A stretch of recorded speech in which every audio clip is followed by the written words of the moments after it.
পুলিশের উপরে আক্রোশ সাংবাদিকদের দিকে ঘুরে গেল। ধর্মতলায় আন্দোলনকারীদের আক্রোশের মুখে পড়তে হলো হাই নিউজকেও। হাই নিউজের সাংবাদিক অভিষেক সিংহকে মারধর করা হয়, ভেঙে দেওয়া হয় তার ঘড়ি ও মোবাইল ফোন, সঙ্গে আঘাত করা হয় ক্যামেরা পার্সন সুদীপ চক্রবর্তীকেও। মারাত্মক অবস্থায় তাকে হাসপাতালে নিয়ে যাওয়া হয়েছে। অন্যদিকে নিটকাণ্ডের আজ কলকাতায় পড়েছে। ধর্মতলায় প্রতিবাদ মিছিল করেছে ককরোচ জনতা পার্টির সদস্যরা। তবে ডোরিনা ক্রসিং এর কাছে মিছিল শেষে আচমকাই চরম বিশৃঙ্খলা তৈরি হয়। অবস্থান বিক্ষোভ চলাকালীন পরিস্থিতি দ্রুত নিয়ন্ত্রণের বাইরে চলে যায়। অভিযোগ, বিক্ষোভে অংশগ্রহণকারীদের একাংশ উপস্থিত পুলিশ কর্মীদের লক্ষ্য করে পরপর জুতো ও জলের বোতল ছুঁড়তে শুরু করে। এমনকি একাধিক পুলিশ কর্মীর গায়ে জল ছিটিয়ে দেওয়া হয় বলে অভিযোগ সামনে এসেছে। পরিস্থিতি মোকাবিলা এবং আত্মরক্ষার স্বার্থে পুলিশ এক পর্যায়ে লাঠিচার্জ করে। এছাড়া কাঁদানে গ্যাসও ছোড়া হয়।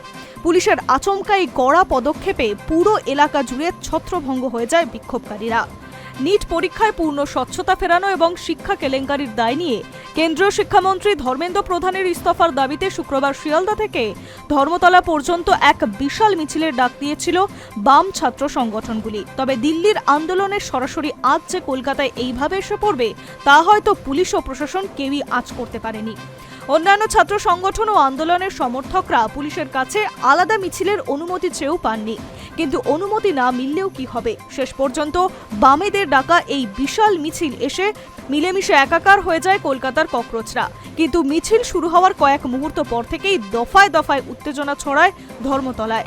শুক্রবার শিয়ালদা স্টেশন চত্বর থেকে শুরু হওয়া এই মিছিল যত এগোতে থাকে ততই তাতে যোগ দিতে থাকে সাধারণ ছাত্রছাত্রীরা। তাদের কারোর মুখে ব্যাটম্যানের মুখোশ, আবার কারোর হাতে সরকারকে চরম কটাক্ষ করার পোস্টার, কারোর মুখে স্লোগান।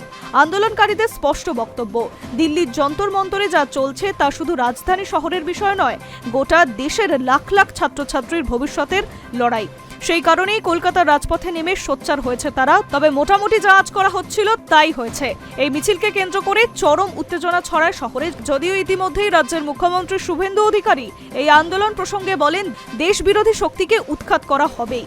কোনো রকমের রাষ্ট্রবিরোধী কার্যকলাপ এই রাজ্য মেনে নেবে না। Hi News network.